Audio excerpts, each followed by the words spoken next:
मी का म्हटलं तुला की आज समजा शिवसेना फुटली, नाही फुटलीच तर तुम्ही अजूनही एकत्र येऊ शकता का? अजूनही एकत्र येऊ शकता का? हे अख्ख्या महाराष्ट्राचं काय म्हणतात स्वप्न आहे.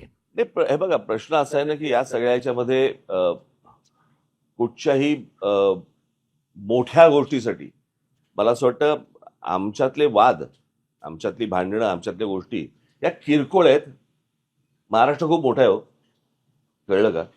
या महाराष्ट्राच्या अस्तित्वासाठी, मराठी माणसाच्या अस्तित्वासाठी ही भांडणं आणि हे वाद आणि ह्या सगळ्या गोष्टी अत्यंत क्षुल्लक आहेत, अत्यंत क्षुल्लक आहेत. त्याच्यामुळे एकत्र येणं आणि एकत्र राहणं यात काही मला फार कठीण गोष्ट आहे अशातला मला वाटत नाहीये. परंतु विषय फक्त इच्छेचा आहे. हा एकट्या माझ्या इच्छेचा नाहीये विषय आणि माझ्या काही स्वार्थाचा पण विषय नाहीये. मला असं वाटतं आपण लार्जर पिक्चर बघणं गरजेचं आहे. महाराष्ट्राचा स्वार्थ मी पाहतोच आहे. म्हणजे तर माझं म्हणणं आहे की सगळ्या महाराष्ट्रातल्या राजकीय पक्षांमधल्या सगळ्या मराठी लोकांनी येऊन एकच पक्ष काढावा. माझं म्हणणं तेच होतं. म्हणजे आता कसं समजा, म्हणजे आता एकत्र येणं शक्य नाही, तर आता जेव्हा ही शिंदे सेना झाली म्हणजे शिवसेना झाली, नाही पण तर तू टेक ओव्हर करायला हरकत नव्हती. म्हणजे not as a takeover, तसं नाही. ह्याच लोकांना घेऊन ते एक युनायटेड वी स्टँड. त्या बिठावर रेगोट्याने मारत. पहिली गोष्ट असं आहे ना, मुळात शिंदेचं बाहेर जाणं आणि शिंदे फुटणं आणि आमदार घेऊन बाहेर जाणं हा एक वेगळ्या राजकारणाचा भाग झाला. बरोबर. आणि मी शिवसेनेतनं बाहेर पडणं हे काही माझ्याकडे आले होते ना, आमदार खासदार सगळे आले होते, मला त्याच वेळेला शक्य होतं ना. पण माझ्या मनामध्ये एकच गोष्ट होती, बाळासाहेब सोडून मी कोणाच्याही हाताखाली काम नाही करणार. कळलं का? म्हणजे त्यावेळेची परिस्थिती अशी होती. म्हणजे मी जेव्हा बाहेर पडलो त्याच्यानंतरचा हा माझा विचार आहे. परंतु मी जेव्हा शिवसेनेमध्ये होतो त्यावेळेला मला काय बाळासाहेब असेल, उद्धवच्या बरोबर काम करायला मला काहीच हरकत नव्हती. पण समोरच्याची इच्छा आहे का मी बरोबर काम करावं? महाराष्ट्राची इच्छा आहे ना. पण तेच तर ना, महाराष्ट्रात जाऊन सांगावं तिकडं.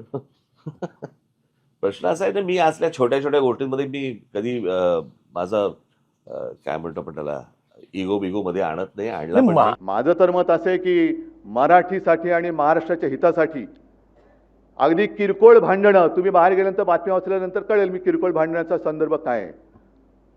किरकोळ भांडणं बाजूला ठेवायला मी सुद्धा तयार आहे आणि मी सुद्धा सर्व मराठी माणसांना या हितासाठी, महाराष्ट्राच्या हितासाठी, मराठीसाठी एकत्र येण्याचं आवाहन करतोय.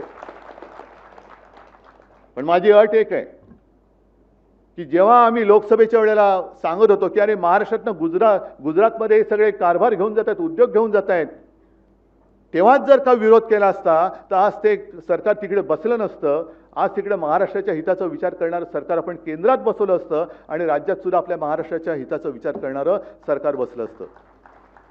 त्याच वेळेला हे काळे कामगार कायदे आपण फेकून दिले असते कचऱ्याच्या टोपलीमध्ये.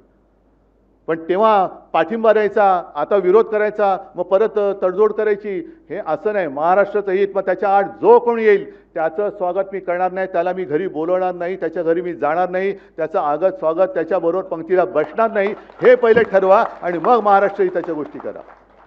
बाकी आमच्यातली भांडणं मी आज सांगतो, जी काय भांडणं माझ्याकडनं नव्हतीच कोणाशी, मिटून टाकली. चला, पण पहिले हे ठरवा, महाराष्ट्राचं हित. आणि मग त्यावेळेला सगळ्या मराठी माणसांनी ठरवायचं की भाजपसोबत जायचं का शिवसेनेसोबत. म्हणजे माझ्याबरोबर एसएनसी नाही, गद्दार सेना नाही, पण ठरवा कोणासोबत जाऊन महाराष्ट्राचं, मराठीचं आणि हिंदुत्वाचं हित होणार आहे, माझ्याबरोबर का भाजपबरोबर. आणि मग काय द्यायचा असेल तो अगदी पाठिंबा द्यायचा आहे, विरोध करायचा बिनशर्त करा, माझी काही हरकत नाही आहे.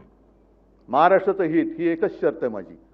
पण मग बाकीच्यांना, ह्या चोरांना गाठीभेटी आणि कळत नकळत पाठिंबा किंवा त्यांचा प्रचार करायचा नाही. ही पहिली शपथ घ्यायची छत्रपती शिवाजी महाराजांची आणि मग टाळी देण्याची हळी द्यायची.